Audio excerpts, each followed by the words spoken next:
Boa noite a todos. Vocês receberam uma folha. Quem não recebeu, é só cobrar, que a lei está ali atrás. Essa folha, ela consta todo o programa do curso, tudo que vai ser falado em cada aula. E também atrás vocês vão ver que tem uma bibliografia com os capítulos, os livros, autores, tudo direitinho, para que vocês possam, depois, se quiser, ir lá na fonte, nos livros, para poder olhar. Eu vou estar disponibilizando também a apostila embasada dentro dessa bibliografia, tem tudo direitinho, o que eu vou falar aqui. E quem quiser pedir a apostila, vocês vão ver que nessa folha que vocês receberam aí do programa, tem um e-mail. O e-mail é semeandoestrelas@gmail.com. Aí coloca assim como assunto, apostila do curso de obsessão e desobsessão. E aí eu vou enviar para vocês esse material em PDF, ok? Primeiramente, obrigada pela presença de todos, pela presença das outras casas espíritas, muito obrigada.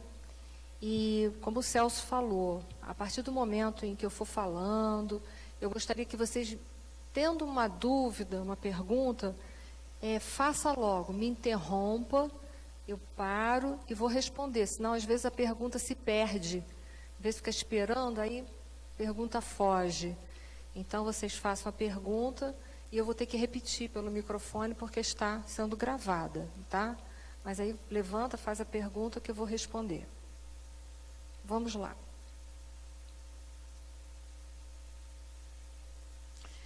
A Gênese de Allan Kardec, capítulo 14, item 15, Kardec coloca assim: criando imagens fluídicas, o pensamento se reflete no envoltório perispirítico, como um espelho.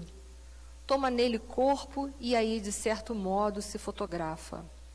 Desse modo é que os mais secretos movimentos da alma repercutem no envoltório fluídico, que uma alma pode ler noutra alma, como num livro, e ver o que não é perceptível aos olhos dos homens.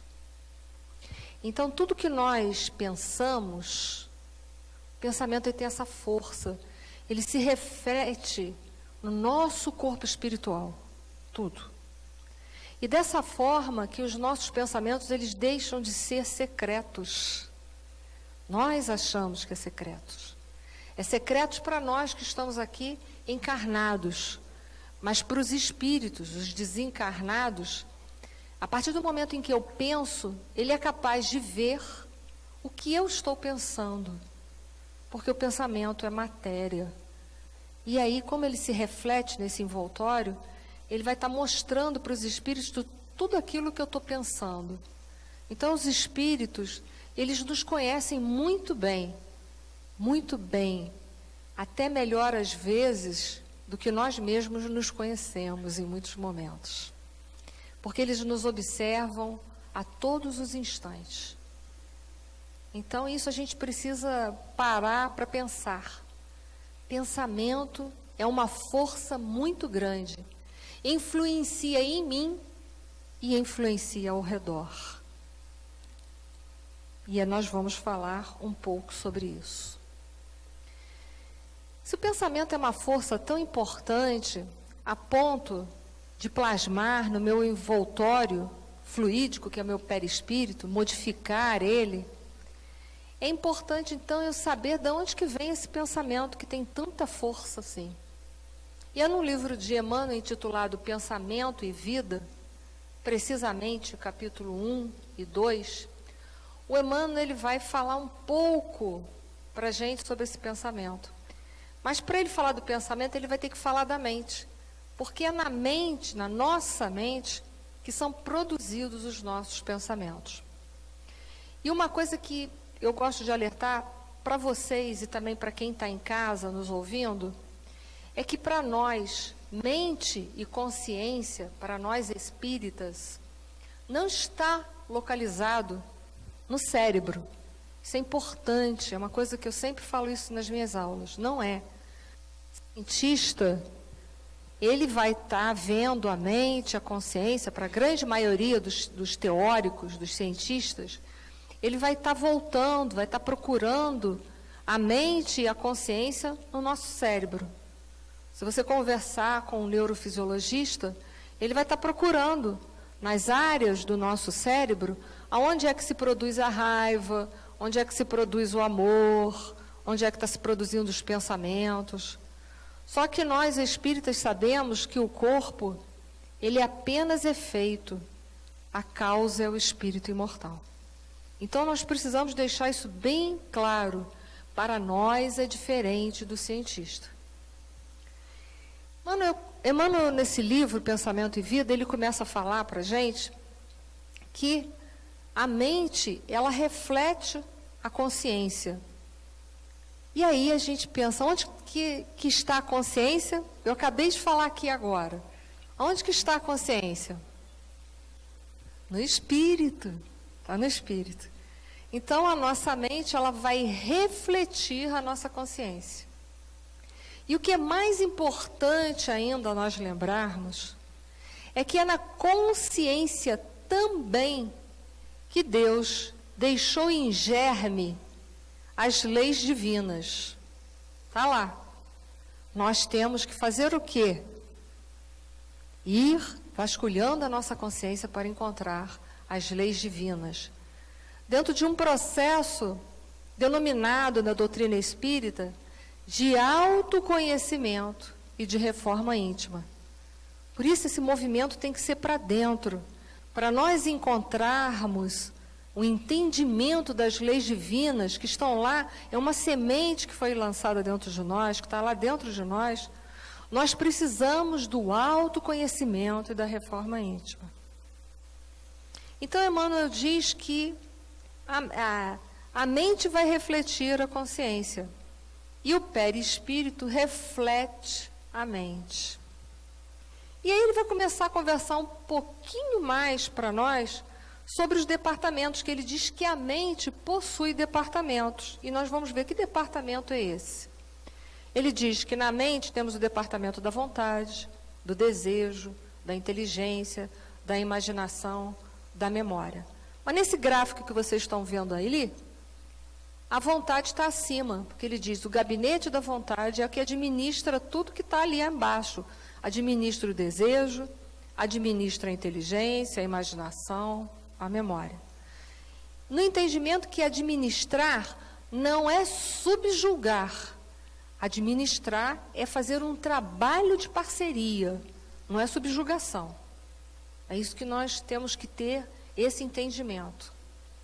E aí, então, Emmanuel diz que a vontade, então, é o gabinete, é o carro-chefe que vai coordenar tudo que está para baixo, no sentido não de subjugação, mas de trabalho, de parceria.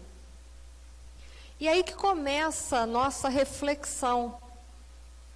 Nós somos movimentados por nossa livre vontade ou pelos nossos desejos? Teve gente que fez umas caras assim. Eu dou sempre um exemplo muito simples. O exemplo é esse. Eu preciso emagrecer. Todo mundo. Vou começar a minha dieta quando? Todo mundo tem o mesmo dia da semana. Na segunda-feira. Aí na segunda-feira, alguém vai lá na minha casa e leva uma guloseima qualquer que eu goste. Ou um bolo de chocolate, ou uma pizza. E aí o que a gente faz? Deixa para terça. Mas a maioria fala assim, não, vou começar quando? Na outra segunda. E aí a gente já vai vendo que a gente é mais governado pelos desejos do que pela nossa vontade, que é fraca. Tenho muita vontade de emagrecer, mas eu desejo tanto comer aquela pizza e aquele bolo. Então, é isso que a gente tem que ver, que a gente já tem um conflito de comandos aqui, de hierarquias dentro da gente. Que parece que o homem do século XXI é aquele que está em perfeita posse, dominação de tudo isso daí. Não, está tranquilo para mim. Quem me governa é a vontade. Mas apesar de nós nos intitularmos seres racionais, de nós dizermos que nós somos pensantes, nós ainda nos deixamos arrastar muito pelos nossos desejos, muito pelas nossas emoções deseducadas. Porque a emoção, os desejos não são coisas ruins. Nós vamos ver mais para frente, porque o Emmanuel ele vai explicar para a gente sobre esses departamentos. E nós vamos ver que os departamentos não são ruins, eles trabalham a favor da nossa harmonia. Porque o Emmanuel fala assim, departamento do desejo, que a gente agora fez uma pequena crítica anteriormente, falando da pizza e do bolo. Ele diz assim, em que operam os propósitos e as aspirações, acalentando o estímulo ao trabalho. Ou seja, é um departamento que trabalha com motivação. Para vocês estarem aqui numa sexta-feira à noite, chuvosa em Petrópolis, vocês chegaram aqui por uma motivação interior. A motivação de querer aprender, a motivação de querer entender esse assunto, que é um assunto, como o Celso falou, que está afetando a humanidade terrestre em um grau muito significativo. Muito significativo. Por isso o curso está sendo feito, para chamar atenção. Então vocês chegaram até aqui porque vocês tinham uma motivação interna. Sem motivação, a gente não sai e não vai nem ali na calçada. Essa é a verdade. Se não tiver uma motivação na nossa vida, a gente não vai. Então a gente já vai vendo que o desejo, ele é importante. Ele é muito importante. Porque sem motivação, nós não vamos a lugar nenhum. Se você perguntar para uma pessoa que está deprimida, ela está sem motivação. Você fala, vamos sair desse quarto, dessa cama. O que ela vai falar? Não quero, me deixa aqui. Então a gente vê que é um departamento que é importante, porque ele vai estimular a nossa vida. Ele fala assim, departamento da inteligência, dilatando os patrimônios da evolução e da cultura, sem abrir muito um leque. O que nós mais falamos sobre inteligência, apesar das inteligências serem múltiplas, a gente pensa muito na inteligência racional, sem entrar nos outros âmbitos da inteligência. E quando a gente pensa numa inteligência racional, a razão ela foi muito importante para o homem, essa inteligência racional. E foi a partir desse tipo de inteligência, nós começamos a discernir. Isso está na questão 780, letra A, em que Kardec pergunta se o progresso intelectual, ele engendra, ele faculta o progresso moral. E aí os espíritos respondem sim, porque eles nos possibilita discernir. E quando a gente está falando em discernimento, quando a gente consegue discernir as coisas, é quando a gente começa a separar. E separar, inicialmente, é importante para que nós possamos criar conceitos de moralidade dentro de nós. Separar o joio do trigo, o certo do errado, aquilo que é bom, aquilo que não é. Como diz Paulo, tudo me é lícito, porém nem tudo me convém. Justamente nesse instante, ele está usando o quê? O discernimento dele. Ele vai discernir. Tudo eu posso fazer tudo o que eu quiser, é verdade. Mas nem tudo é bom para mim.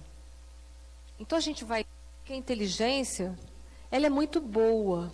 A razão, ela é muito boa. Mas quando a gente é extremamente racional, que a gente só usa a nossa razão, vocês acham que a nossa vida é boa? Só ser racional. Racional puro, é bom? Não, a gente tem que ter um pouco de emoção. Eu costumo usar de exemplo um poema do Khalil Gibran, em que ele, do livro O Profeta, que ele fala sobre essa questão da inteligência, né, da razão e da emoção. Então ele usa uma linguagem metafórica que é muito interessante. Ele fala, o leme de um barco representa a razão e as velas a emoção. Ele diz, um barco que só tem leme, ele é um barco que ele sai? Não. E um barco que só tem velas é um barco à deriva. Por quê? Porque ele não tem direcionamento. Não vai demorar muito, ele vai bater numa pedra de coral. Então ele diz que ambas precisam estar harmonizadas na nossa vida. Inteligência e emoção, para que nós possamos conduzir o barco da nossa existência e sermos felizes. E aí o Emmanuel fala do departamento da imaginação, que ele fala, amealhando as riquezas do ideal e da sensibilidade, levando essa imaginação um pouco para o campo, para o nosso campo de criatividade. Estaremos falando de inteligência também, o campo da criatividade. A criatividade ela é de suma importância no nosso processo educacional. Sem a criatividade, a gente não sai dos problemas. É a criatividade que nos ajuda a encontrar outras saídas para nós podermos equacionar a nossa vida. Quanto mais nós somos pessoas, temos a capacidade de ter da imaginação, da criatividade, mais fácil é a vida para todos nós.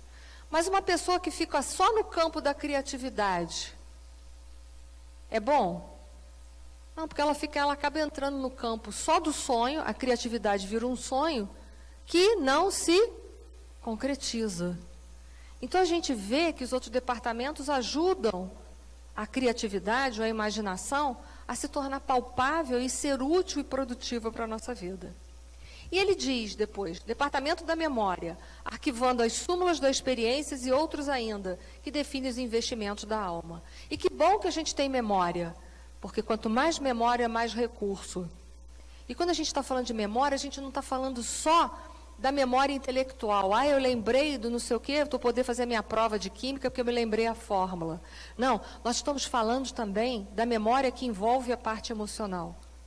Quanta coisa a gente lembra do passado, dos nossos momentos de dores, por exemplo, e que hoje servem para nós como um alerta para nós não errarmos futuramente. Então, assim, fazendo uma pincelada para mostrar que a mente, com todos esses componentes, ela é de suma importância, mas também não podemos ficar presos só ao conhecido, à memória, senão nos tornamos pessoas saudosistas. E tem gente que é saudosista, tem gente que fala assim, bom era no passado, não é? E fica preso lá, naquela questão do passado. Esse também, ele não deslancha, esse também não anda. Porque o bom do passado é a gente lembrar das coisas como lições para se utilizar no presente para crescer. E não para ficar preso dizendo, o passado é que era bom, lá é que eu era feliz, quando o mundo era assim. Não. Nós precisamos ser pessoas felizes com o que se tem hoje aqui no presente. A memória é apenas um auxílio, um arquivo para eu poder deslanchar minha vida. E ele diz, acima de tudo, nós temos o gabinete da vontade. E como eu disse para vocês, quase sempre a vontade não é aquilo que impera. A gente tem muita vontade, mas muitas vezes os desejos são aqueles que nos arrastam. Falamos tudo isso. Por quê? Porque é na mente que são produzidos os nossos pensamentos. É lá na mente. Em todos esses departamentos são os departamentos que vão produzir, né? Com todos aqueles departamentos, produzem os nossos pensamentos. Que nos dizeres de Emmanuel, o pensamento é uma força eletromagnética. E quando eu penso em eletricidade, eu penso em movimento. Quando eu penso em magnetismo, o que eu vou lembrar? Eu vou pensar em atração e repulsão, não é? Vou estar pensando sobre isso. Então, imagina, o pensamento, ele é algo que tem movimento e tem um campo gravitacional, ou tem uma energia que agrega, que forma. É nesse sentido que a gente diz, se uma coisa tem movimento e ela agrega, é nesse sentido que a gente diz, tudo que nós pensamos é plasmado ao nosso redor. Fica plasmado. Então, se eu penso mal de alguém, eu estou plasmando esse pensamento ao meu redor. Além de estar facilitando a multidão de espíritos desencarnados que estão ao meu redor saber o que eu estou pensando, a partir do momento em que eu plasmo um pensamento ruim, ele tem o quê? Uma energia ruim, quem é a pessoa que é atingido primeiramente nesse instante? A própria, como vocês responderam aí. Então, quando eu sinto raiva, quem é a primeira pessoa que se suja com uma emoção de raiva? Eu.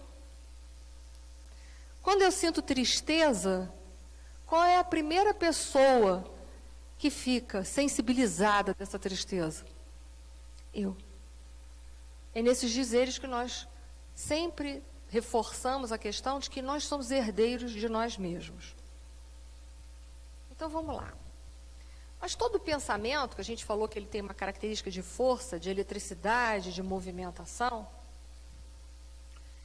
vou pular esse slide aqui, ele vai precisar, vamos lá, vamos voltar. Quando eu penso, quem pensa? Quem é que produz? O espírito. Está lá, que é a consciência. Para nós, a consciência está no espírito. Então, quando o espírito tem uma ordem qualquer, ele vai enviar para onde? Ele vai enviar para a mente, que vai transformar essa ordem em pensamentos e em vontade. E vai lançar esse pensamento, essa vontade, essa ordem para o perispírito. E, por conseguinte, o perispírito tem uma coisa chamada chakra, vai inundar o meu corpo. Isso é a prova cabal que, se eu penso mal, eu me encharco de coisas ruins. Foi? Esses esquemas todos depois eu tenho na apostila, tá? E aí a gente quer saber, será que o meu pensamento ruim, se eu pensar uma coisa ruim, bem ruim, do Celso, vai chegar até ele? Pode chegar? Tem uma possibilidade de chegar até ele? Tem. Por quê? Porque o pensamento é uma força que se propaga. Mas ele se propaga em como? De que jeito? Ele vai se propagar por uma coisa que nós espíritas sabemos, que é o fluido cósmico universal, que é o que deu origem a toda a matéria que nós conhecemos e a que nós também ainda não conhecemos. Que é a matéria que deu origem a esse mundo material, mas é também a matéria que deu origem e forma os mundos espirituais, as colônias espirituais, como, por exemplo, o nosso lar. Então, e também o fluido cósmico universal, nós estamos mergulhados dentro dele, como o peixe está mergulhado dentro da água do aquário. Então, quando eu penso mal, se eu pensar mal do Celso, estou pensando não, tá, Celso? Se eu pensar mal do Celso, vai caminhar essa energia negativa, vai chegar até ele. Mas vai afetar o Celso? Sim e não. Quando é que poderá afetar o Celso, se o meu pensamento ruim, o pensamento ruim que eu emiti dele, para ele? Quando é que pode afetar o Celso? Hein? Por sintonia. Se o Celso estiver pensando mal naquele instante, às vezes nem de mim, mas ele está num momento ruim da vida dele, ele vai fazer sintonia com o meu pensamento mal e agora ele vai começar a ter um mal-estar daquilo de mal que eu mandei para ele. Mas se naquele instante ele estiver fazendo uma prece para um amigo que está em dificuldade, o meu pensamento ruim vai atingi-lo? Não. Mas aí o que vai acontecer com aquilo de ruim que eu mandei para ele? Vai voltar, porque o dono do pensamento é quem? Eu. Vai bater nele e vai voltar para quem? Para o dono, é física. Vai voltar para quem gerou esse pensamento. Isso é mais um alerta para nós sobre as coisas que nós pensamos o dia inteiro. E foi interessante o que o Celso falou, do que nós pensamos o dia inteiro, o que será que foi nosso tão somente? Porque os espíritos ficam ali o dia inteiro olhando o que a gente está pensando, eles não têm nada para fazer, os desencarnados, muitos deles não fazem nada. Tem uns que andam por aí sem fazer nada. Então eles estão olhando, Inês, você está pensando mal do fulano, hein? Olha, quem diria, depois vai lá no Oswaldo Cruz fazer palestra, e ensina a pessoa a perdoar a outra. Eles estão de olho na gente, eles estão de olho. Mas eles só podem me fazer mal se eu fizer o quê? Se eu sintonizar com eles. Só se eu estiver dentro da turma do mal. Caso contrário, eles podem me fazer mal? Nem pensar, por isso que eu dei o exemplo do Celso, ele está encarnado. Mas os espíritos que estão andando por aí, eles podem nos fazer mal do tamanho que eu permitir que eles façam. Vão me fazer mal. Do tamanho. da minha permissão. Então, isso já é um alerta para a gente começar a pensar sobre obsessão. Para trazer um pouquinho de ciência, vocês conhecem aí o Dr. Emoto? Já viram? Né? Dr. Emoto foi um japonês que fez uma pesquisa com os cristais de água, para saber um pouquinho mais se o nosso pensamento, ele tem toda essa força que diz por aí. Será que porque eu acabei de falar um monte de coisa que o nosso pensamento tem força de fazer. Mas o que fez o Dr. Emoto, que não tem nada a ver com a doutrina dos espíritos, nada, ele é um cientista, que até tem aquele livro, Quem Somos Nós, né? Que tem também um DVD, e tem lá o Dr. Emoto mostrando a pesquisa dele. Ele é um pesquisador, ele é um cientista, ele não tem nada a ver com a doutrina dos espíritos. Porém, o Dr. Emoto, ele começou a pesquisar e fotografar a água em diversas situações. Então, ele pegou a água lá de uma fonte, de um rio lá no Japão, e viu, e observou que a água, a sua pureza, ela tem uma forma cristalina. Aí ele foi pegando água de outros lugares, e foi pegando até o gelo do polo da Antártica, né?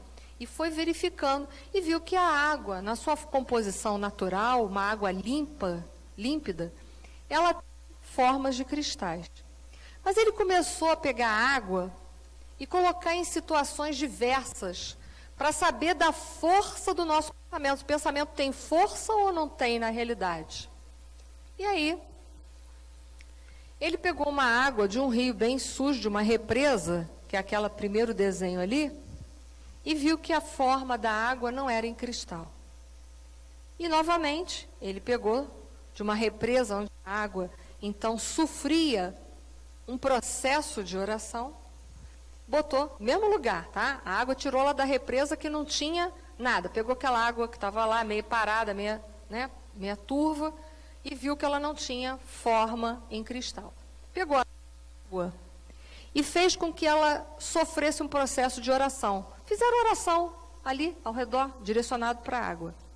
E a mesma água que antes não tinha formação cristalina, passou em seguida a ter uma formação cristalina. Mas ele não ficou satisfeito com a pesquisa. Ele queria saber mais sobre os pensamentos. E aí ele foi ver se a água, com a música, ela mudava também. Então botou uma pastoral de Beethoven, que é a primeira foto, uma árida de Bach e um sutra do Tibete. E viu que a forma da água era sempre nesse formato em cristal. Muito bem. Pegou então, continuou a pesquisa dele. Foi lá, botou outras músicas curativas, foi fazendo pesquisa para ter certeza. E foi fazendo. Até que finalmente ele pegou uma água e botou um agrupamento de pessoas direcionada para essa água, falando assim: você me enoja, eu vou te matar. Aí, imediatamente, o que aconteceu com a água? Perdeu aquela forma em cristais. Pegou a água e submeteu a um discurso de Adolf Hitler. A água ficou dessa forma. E a água que foi submetida aos dizeres, ao discurso de Madre Teresa de Calcutá, que é o terceiro. Olha lá.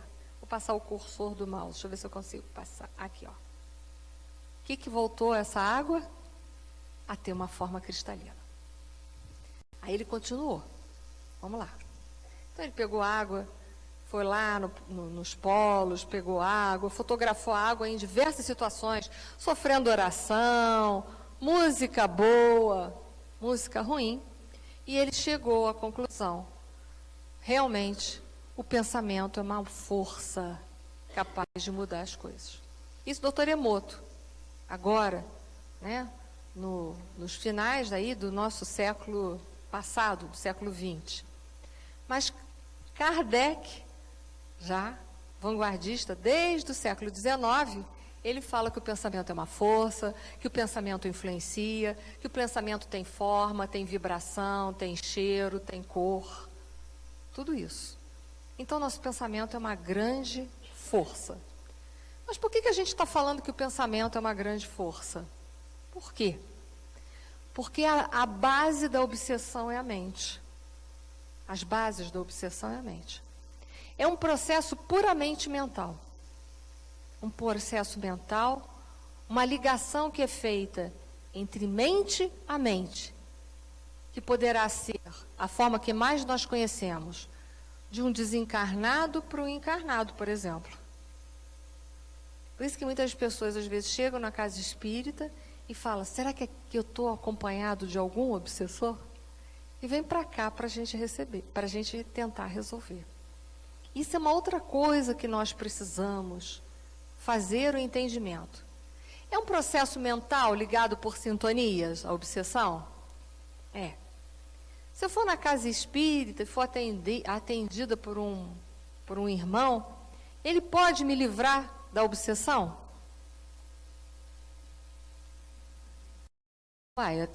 Com o que vocês ouviram até agora, ele pode? Aí só pode ajudar, responderam ali. Mas pode solucionar? Por quê? Quem é que pode solucionar? A pessoa que está sofrendo o processo de obsessão. Como é que ela pode solucionar esse problema? Ela tem que mudar os pensamentos dela. Mudar os pensamentos no entendimento que tem todos aqueles departamentos. Tem que mudar as minhas emoções também? Porque não é uma questão de falar assim, não penso mal mais, tá? Mas o sentimento, às vezes, interno, não é um sentimento que está conjugado com a tua razão. Ah, mas eu não falo mal de ninguém, não desejo mais mal a ninguém, mas por dentro, às vezes, nós temos um familiar que não conseguimos, por exemplo, perdoar. Ah, mas o que tem meu familiar a ver com isso? Por que você está falando isso, Enir? Por quê? Será que tem a ver? Eu não perdoar um familiar pode ajudar a reforçar meu processo de obsessão? Pode ou não? Pode. Por quê? Por quê? Agora eu pergunto, vocês não me fazem, eu faço para vocês. Por isso é melhor fazer para não me dar brecha. Por quê? Porque que a falta de perdão que existe dentro de mim pode reforçar um processo de obsessão, por exemplo. Por quê? A gente fica remoendo, é verdade. E aí, se a gente está remoendo, a gente está vibrando mal, não está?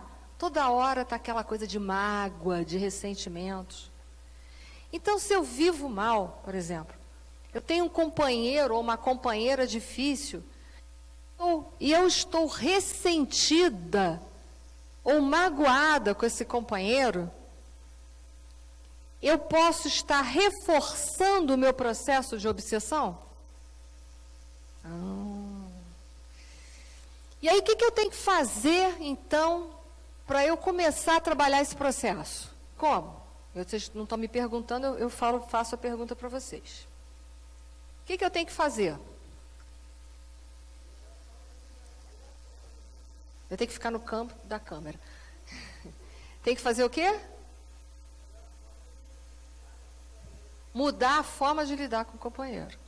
O que esse processo vai exigir de mim? Uma reforma íntima. Então, eu vou ter que me autoconhecer. O que em mim eu posso mudar para começar uma relação melhor? Uma relação melhor com o meu companheiro, não é assim? Um exemplo. É difícil para burro, eu concordo. É muito difícil. Porque se reforma íntima fosse uma coisa fácil de fazer, a gente não repetia tanto, vocês já estavam... Todo mundo já tinha feito, até eu. Já estava tudo feito na minha vida, tudo pronto. Né? Por que nós estamos falando sobre isso também? Quais são os tipos, as formas de obsessão que tem? Só existe a do desencarnado para o encarnado? Não? Existem outras?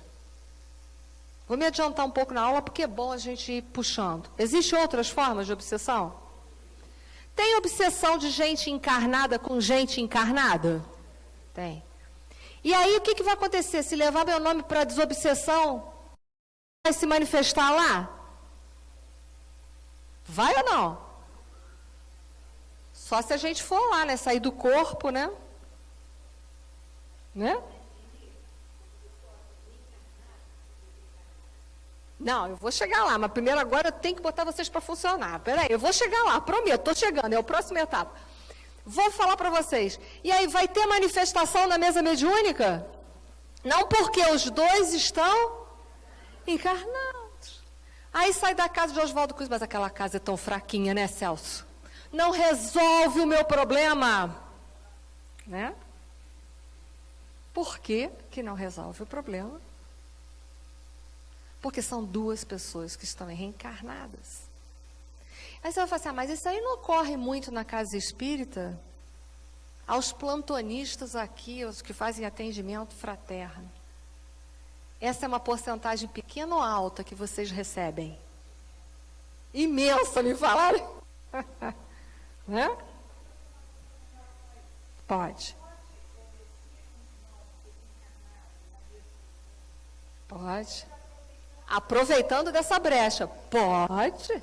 Para ver como o processo de obsessão é complexo. Sabe por quê? Podem estar dentro da casa, às vezes, um exemplo, marido obsidiando, ou filhos e pais, entendeu? Pode acontecer disso se tornar mais complexo? Pode. Nós somos santos. O nosso passado é só de coisas boas? Fizemos só amigos no passado ou fizemos inimigos? Fizemos inimigos. Aí um inimigo meu, desencarnado, está olhando, a Enir tem tanto problemas, sei lá, com a mãe dela. As duas se obsidiam mutuamente. Beleza, eu não gosto da Enir, né? Porque não gosto. É um inimigo que eu fiz de outrora, alguém que em outras vidas eu prejudiquei. Bom, vamos então, agora, vamos potencializar isso. Prato cheio. Aí aquele que está desencarnado vai lá para a mesa do Oswaldo Cruz, da desobsessão. Às vezes o pobrezinho até encaminhado, desiste, conscientiza. É verdade, eu quero agora trabalhar para Jesus, vai embora. E eu chego lá no plantão de novo, te procuro, Loriana. Ô Loriana, na minha vida continua um inferno. Deve ter outros obsessores, Loriana. Né? A gente vai falar. E aí não aparece nada na mesa mesmo. Mas esse Oswaldo Cruz é muito fraquinho, essa casa. Mas por quê? Porque, na verdade, o problema era maior, era entre dois inimigos que reencarnaram, às vezes, na mesma família, ou que agora formam uma família. Ou é pai com filhos, ou é marido e mulher. E aí que a gente precisa entender que a obsessão é complexa. É complexa. Mas e aí, não tem jeito? Tem ou não tem? Tem. O que tem que ser feito? O que tem que ser feito? Mudanças. É mudança de casa? Eu vou pegar minha mala, vou alugar um caminhão de frete, vou para outra casa? Não. Oi? Por favor, conta no microfone aqui. Por favor, vem para cá para os nossos amigos de casa ver. O Celso vai nos dar um exemplo aí, ó. Determinada irmã lá do Rio de Janeiro, posso dizer que é de lá, começou a ter problemas de sintomas não muito bons, foi aos médicos, fez todo tipo de exame que vocês possam imaginar, radiografia. Nenhum médico de qualquer especialidade conseguiu detectar o problema. Então, ela já não tinha mais onde ir, já tinha ido à rezadeira, já tinha ido à igreja, já tinha ido... E foi bater na casa espírita, também lá no Rio, e lá pelas tantas, o mentor, através de um médium, disse, olha, ela precisa fazer um exame na língua. Aí, ela ficou meio assim aturdida. É que nós nos esquecemos de que as nossas reações muito humanas também continuam do lado de lá. Se vocês vão logo detectar, eu falar alguma coisa ruim de um filho, uma filha, alguma coisa de vocês, o que vocês sentem? Ela falava tão mal de tanta gente, e esquecia que essas pessoas têm espíritos amigos que percebiam essas vibrações chegarem, que a Enir falou, tá? E tomaram, entende? Conta de resolver o problema com a nossa irmã. Então ela ficou obsidiada pela língua. Falar mal dos outros, esquecidos de que os outros têm companhias espirituais e que ficaram magoados, porque a gente fica magoado se alguém falar mal do marido, da esposa, do filho, da filha, etc. Então, o tratamento que foi para essa irmã foi para a língua. Não foi para o fígado, para o coração, para o estômago, não foi para nada. Ela cuidou da língua. Hoje, depois de quase uns 20 anos, é uma exímia trabalhadora dessa casa espírita lá, e pasme, mulher é que menos fala. Aproveitando para falar da maledicência, tem um livro, Episódios Diários, da Joana de Ângeles, que ela conta lá em determinado capítulo, falando sobre esse assunto. Ela conta uma história. Então, ela disse que havia uma mulher, uma pecadora, ela foi até a igreja para se confessar com o padre, para que ele, então, absolvesse ela dos seus erros, dos seus pecados. E ela era uma mulher maledicente. Foi lá, conversou com o padre, falando de tudo que ela tinha feito. E quando ela acabou de relatar as ocorrências dela, né, de falar dos outros, ela ficou aguardando que o sacerdote desse a ela uma penitência qualquer para ela fazer. Aí ele virou para ela e falou assim: minha filha, eu gostaria que você fosse em casa e me trouxesse um travesseiro de plumas. Ela falou assim: beleza, isso é fácil. Foi para casa, levou o travesseiro de plumas, fazia parte da penitência. Aí quando chegou lá na igreja, ela falou: está aqui o travesseiro. Ele falou assim: agora eu quero que você sobe, vai lá em cima na torre da igreja, abre o travesseiro e solta as plumas. Ela foi. Quando ela voltou, pensou assim: estou absolvida dos meus pecados, dos meus erros. Ele falou assim: agora você vai lá, minha filha. Fez o que eu falei, soltou todas as plumas. Agora você volta lá e colhe todas as plumas. Porque é assim a maledicência. Né? E assim são os nossos pensamentos. Nós precisamos orar e vigiar. O assunto obsessão, que eu quero que vocês façam mais perguntas, vocês vão receber uma apostila, e vão receber uma apostila com algumas perguntas atrás, que geralmente são feitas, alguns textos interessantes sobre obsessão. Até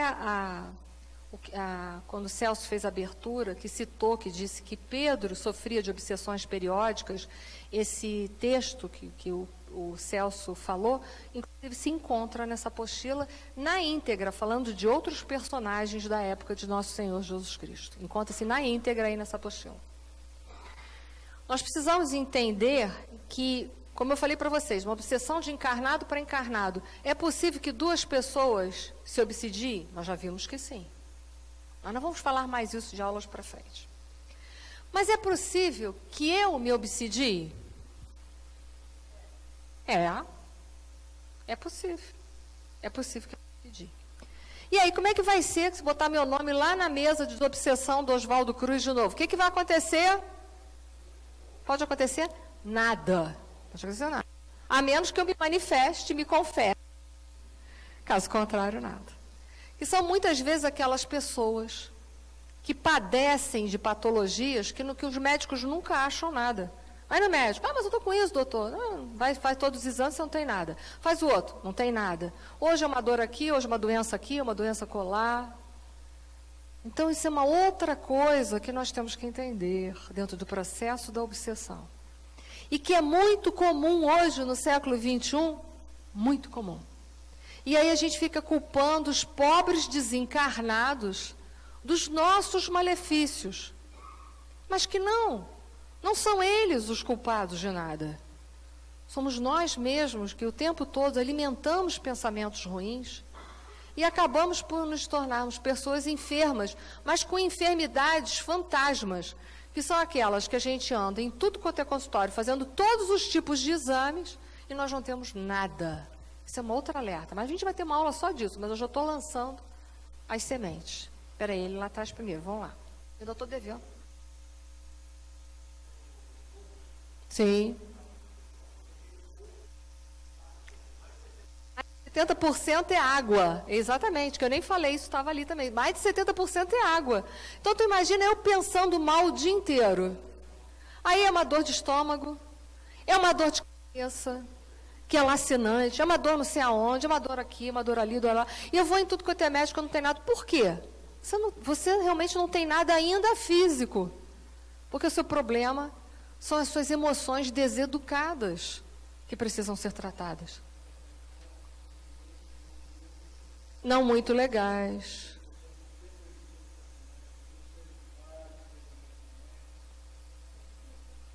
Aonde que a gente anda? É isso aí que o Celso está falando. Cuidado com aonde a gente frequenta também. Porque cada lugar que nós vamos, nós podemos trazer companhias novas. Aonde que eu ando? Quais locais? Mas, né? O espírito, ele precisa refazer. O espiritismo é uma doutrina que não proíbe ninguém de fazer nada. Ela apenas nos mostra a consequência daquilo que a gente faz na nossa vida. Se você é uma pessoa que chega na sexta-feira, né? Vou dar uma exagerada, né? Você cai num bar e que só volta para casa na segunda, amigo. Fica difícil, né? Fica difícil. Haja sessão de desobsessão para você. Fica difícil, amigo. Então, a gente tem que ver aonde que está andando também.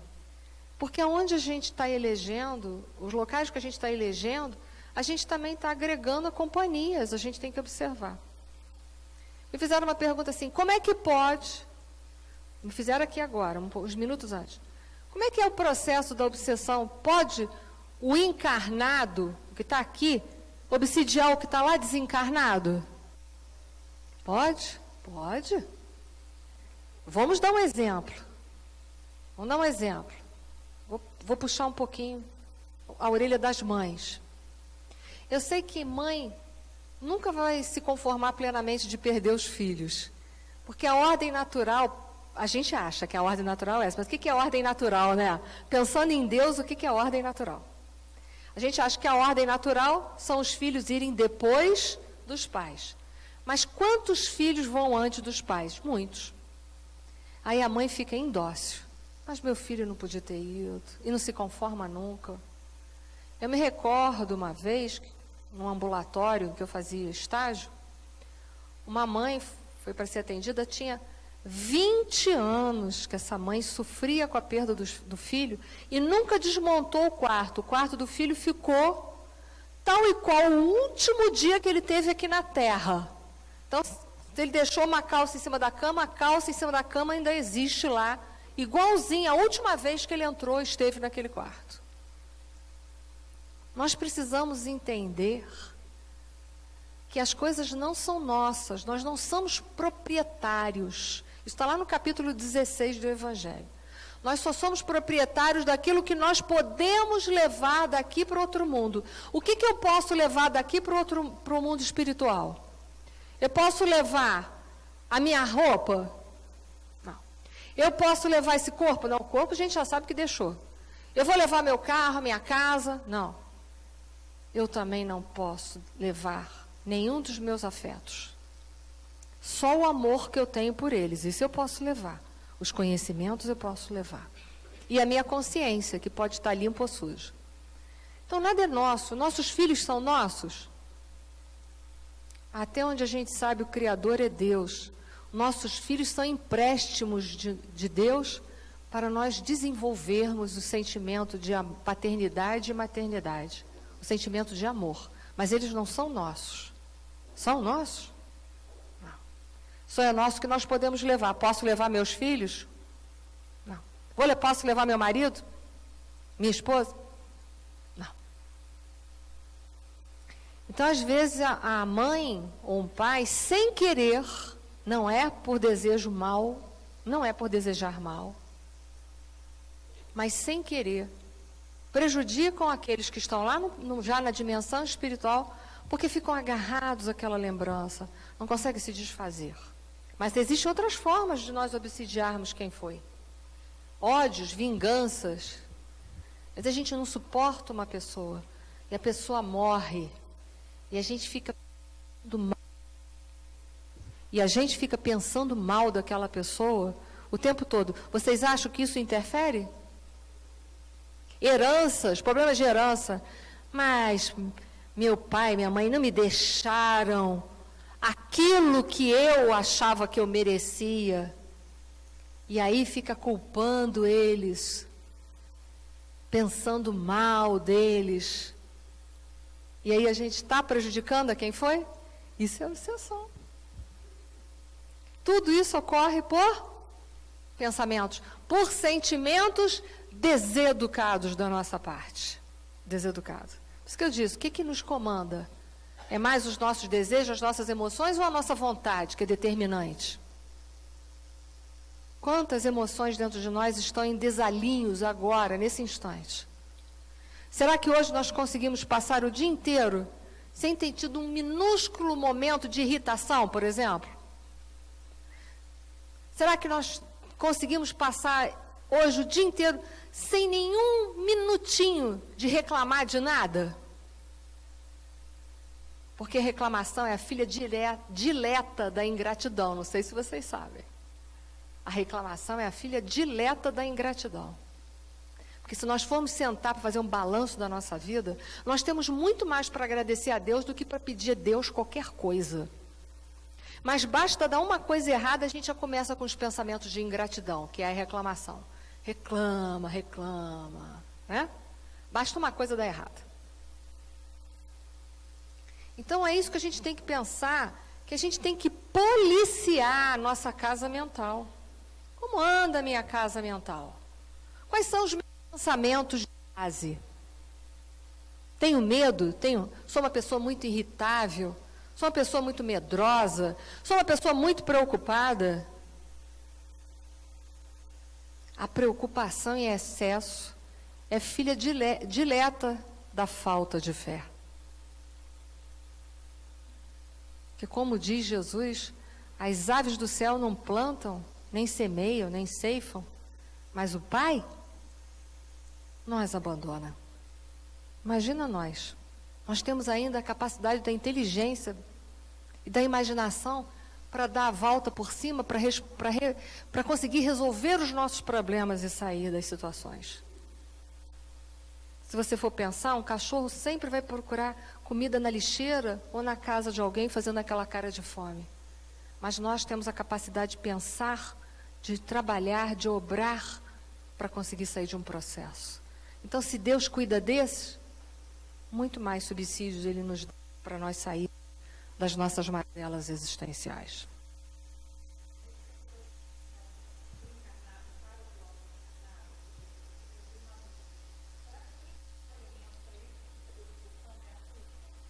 Ela está perguntando se o elemento de encarnado para encarnado, será que o principal elemento que promove, que desencadeia, seria a culpa?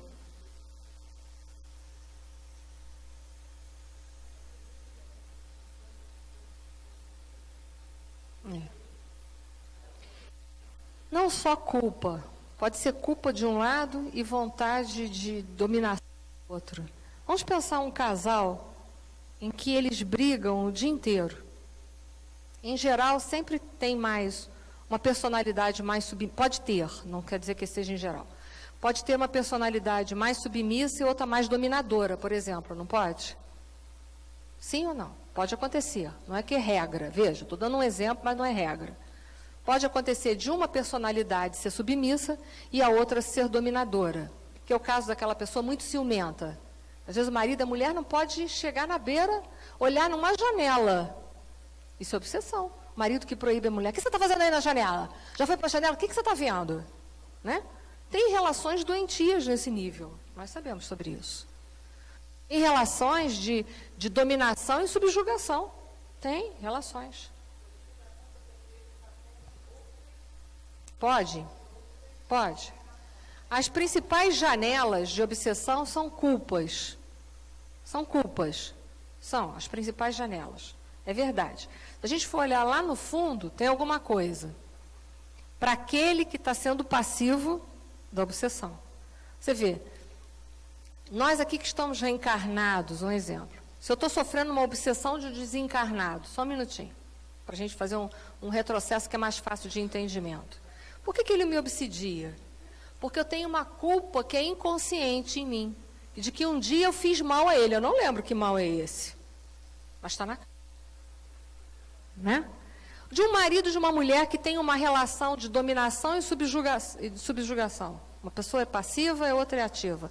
Um subjuga e o outro aceita aquela subjugação, aquela dominação. O que vocês acham que tem ali? Uma culpa também, que precisa ser equacionada. Ela sente culpa, quem está sendo submisso está se sentindo culpado por alguma coisa que precisa ser equacionada. Precisa ser equacionada. Para que essa relação ela possa chegar a um caminho de harmonia. E aí tem muitos caminhos, nós vamos falar de uma aula só de terapêutica, mas eu já vou jogando que mais para frente a gente joga mais as sementes.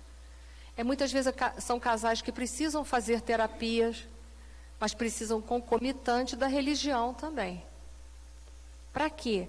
O que a religião faz de diferente do psicoterapeuta?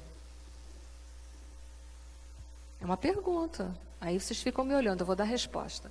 Ela vai trabalhar em você os componentes da moral.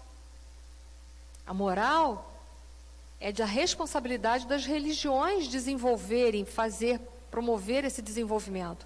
Por isso que o Celso falou aqui no início, que ele não quer um curso só informativo, ele quer um curso o quê?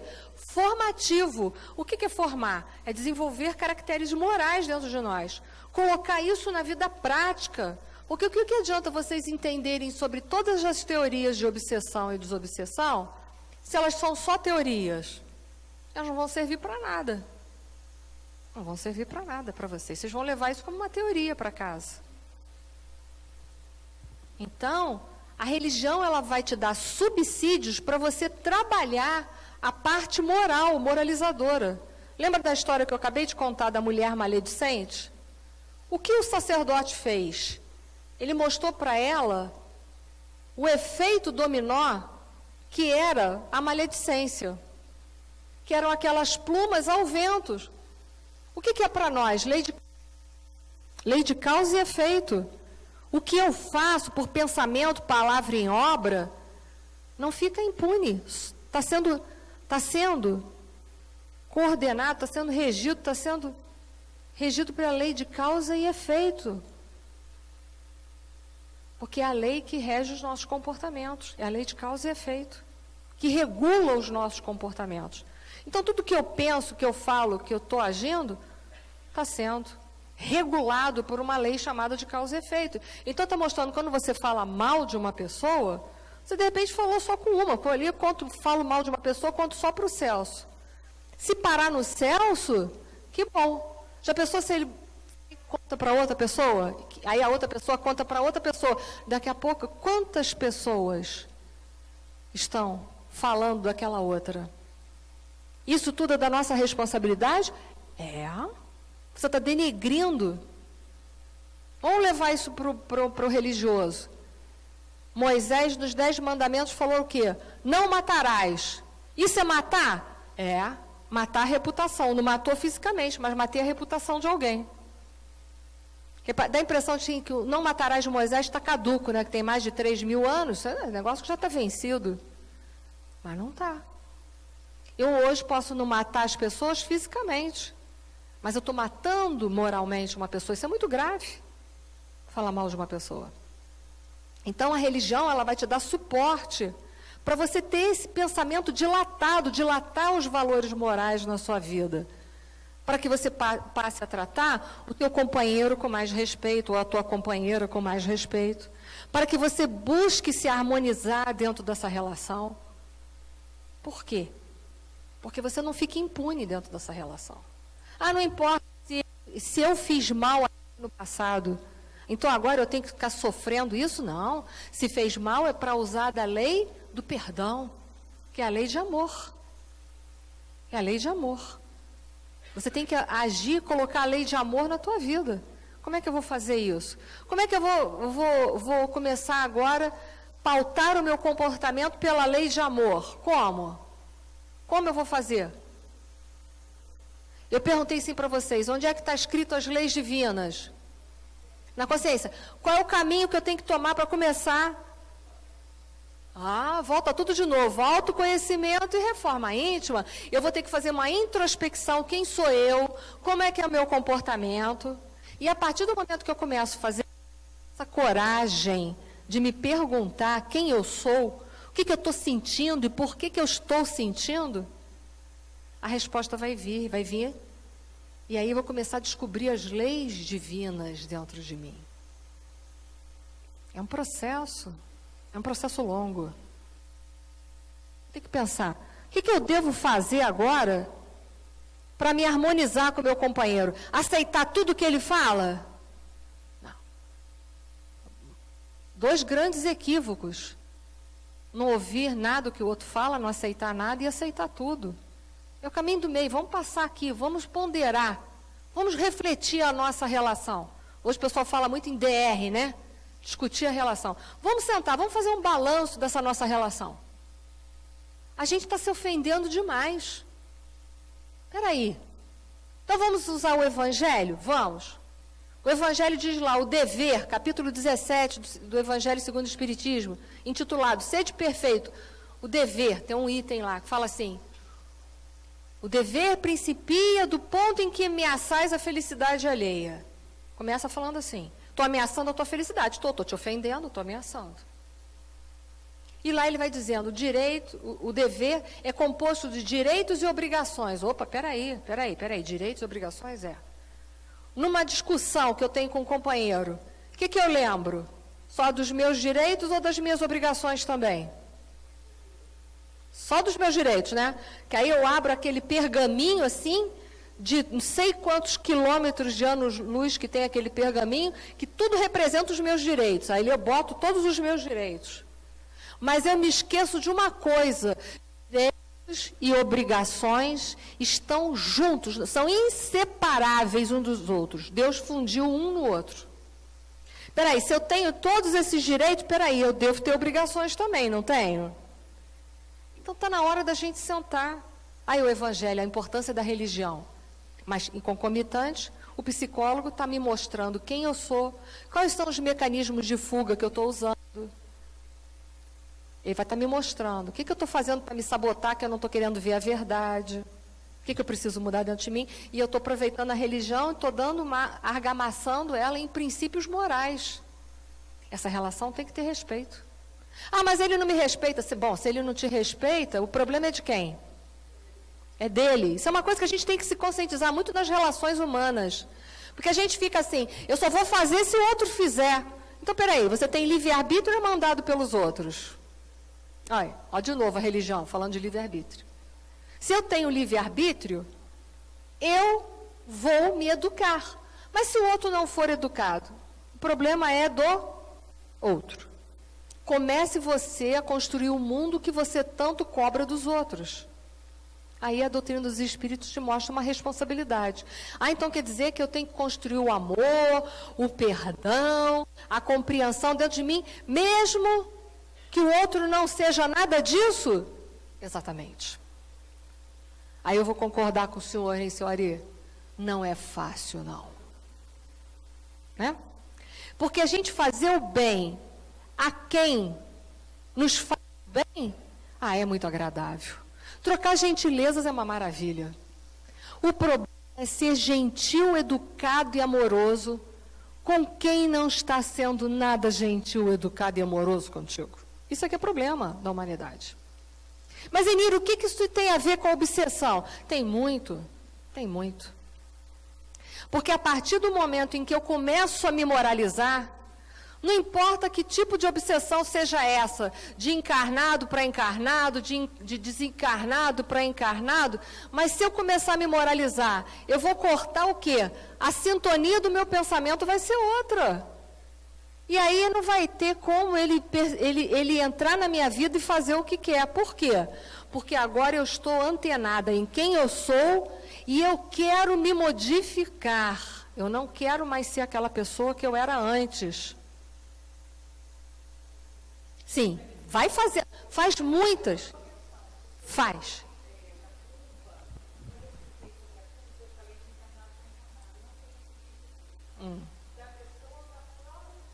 Isso.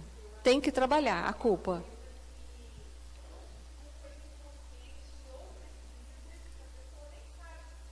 Sim.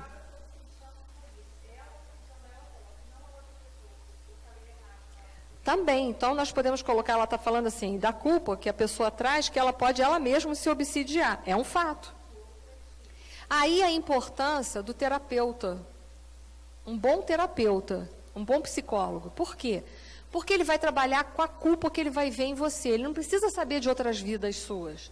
Ele vai ver aonde é que você se chicota. E ele vai trabalhar. Melhor se for espírita, mas se não for, ele for uma pessoa boa, do bem, ele vai ajudar, vai trabalhar a culpa. E aí a casa espírita vai dar o suporte que é da casa espírita. Qual é o suporte da casa espírita? Oferecer cursos para você poder se autoconhecer. Vai oferecer o atendimento fraterno para te ajudar. Vai te oferecer o passe para te fortalecer, a água fluídica, tudo isso. Mas no entendimento do que o trabalho maior é sempre daquele que está sofrendo o processo de obsessão, o obsidiado. Por isso que Raul Teixeira diz que ser espírita não é fácil, não. Eu concordo. Por quê? Porque a partir desse instante a gente sabe, acabei de dar uma notícia ruim para vocês no dia 2 de março de 2018. O problema da obsessão é nossa. O que a casa espírita vai fazer é só nos ajudar. Mas ela não pode solucionar, como ninguém pode. Ninguém. O problema de ser espírita é isso aí. A frase correta é essa, né? Para quem quer, para quem aguenta. É isso aí, o Celso me lembrou bem. Não é? E aí que a gente precisa entrar dentro dessa dinâmica. Eu vou parar aqui, na próxima aula tem mais, vocês têm um roteiro aí, eu vou bater de novo, eu vou dar outros exemplos para vocês, eu vou reforçar, eu vou falar porquê da terapêutica, porquê dos processos de obsessão, outras formas da gente lidar, da gente botar o evangelho dentro de nós. Evangelho é um livro que tem que estar na cabeceira da cama, gente. É livro para a gente ler de manhã, de tarde, de noite. E não é assim, não, li a mensagem, isso aqui serve tanto para o meu marido, não. Ele tem que servir para você, entenda isso. Porque o nosso problema é que a gente transfere. Tá? Mas alguém tem mais alguma pergunta para fazer por hoje? Não? Então, até a próxima, eu vou passar a palavra para o Celso.